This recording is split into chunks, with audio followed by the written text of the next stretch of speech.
Hey my friends, I hope you're having an awesome day and I hope you had a really fun long weekend and you got to play in the snow and make snowmen and do all that kinds of stuff. It was so exciting.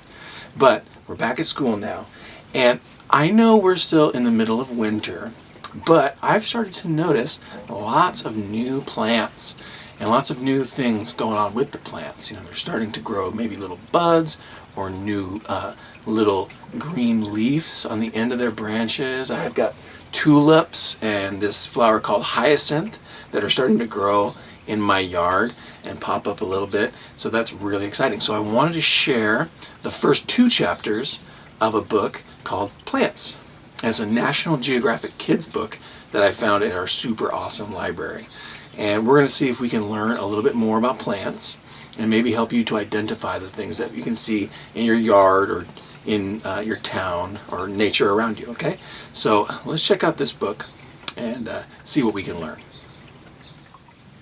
Plants by Catherine Williams. Chapter 1. Plants everywhere. Look around. There are plants everywhere. In the city, they live in flower pots and parks. Some plants even grow through cracks in the sidewalk. But plants don't only live in the city. They live all around the world. Let's take a look. Many amazing plants, like kapok trees, live in the rainforest. Kapok trees can grow to be as tall as a 20-story building. They tower above the canopy, or treetops. That means they get lots of sunlight.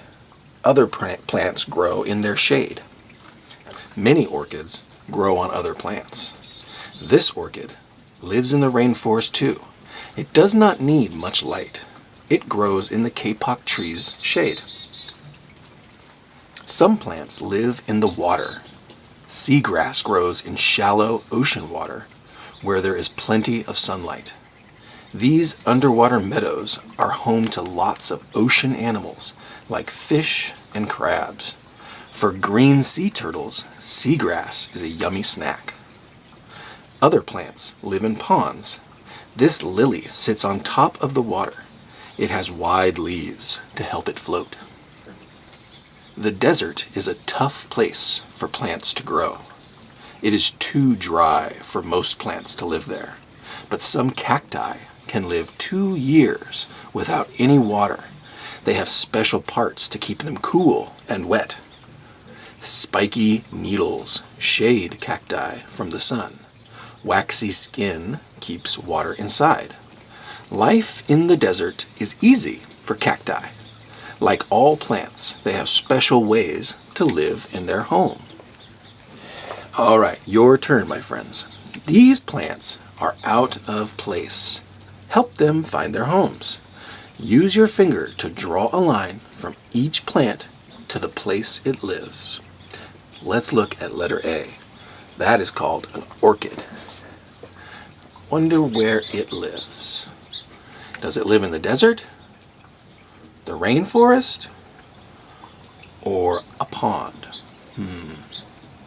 That's right. I think it lives in number 2, the rainforest. Let's look at B, the lily. Where does that live? Does it live in a desert? Does it live in a rainforest? Maybe. What about on a pond? Yeah, I think the lily lives on a pond. Letter C, the cactus. Where does the cactus live again? I think we just learned about it. Does it live in a desert? Yep, that's right, friends. Good job. Chapter 2. What is a plant? Most plants don't move very much. They don't run or play. But all plants are living things. That's because they grow and change just like you do. All plants need things to live. They need space to grow. They also need food. Plants can't go to the store and buy a sandwich. Instead, they make their own food from sunlight, water, air, and nutrients. They have special body parts to help them gather these ingredients. Leaves gather sunlight and air. Wider leaves get more light. Flat leaves gather more light too. Roots help plants absorb water and nutrients. They usually grow down into the soil and spread out wide. Spreading out helps the roots collect more water. It also holds plants in place. The stem carries water from the roots to the leaves. It also holds the plant up.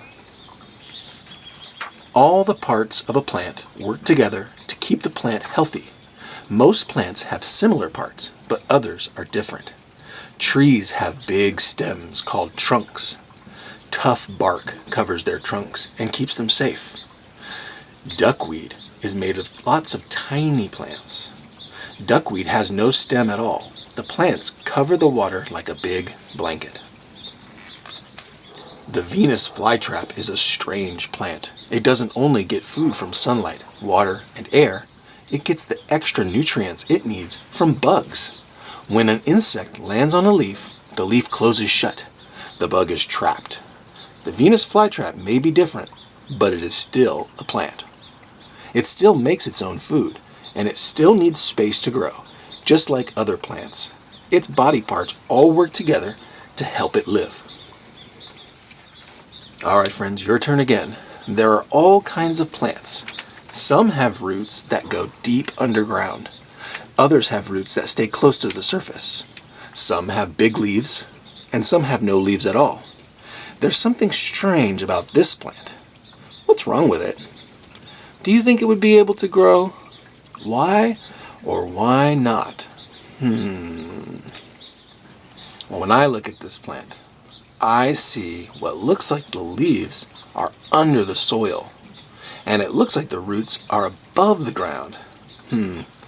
Well, if leaves are what the plant used to get sunlight, how are they going to get the sunlight if they're under the ground? What do you think, my friends? Wow, I really love that book. It's very interesting and it's loaded with good information. We'll read chapter 3 and chapter 4 in a later video. My friends, if you have your science notebook or if you have a blank piece of paper, maybe you could go into your yard or somewhere near your house and see if you notice anything new that the plants are doing there. Are they growing new life? Maybe you can draw a picture of what you see or what you notice that's new about the plants in your yard, okay? And maybe you can write a sentence about it, about what you observe. Great job today, friends. We're super proud of your hard work, and we'll see you real soon, okay? Bye-bye.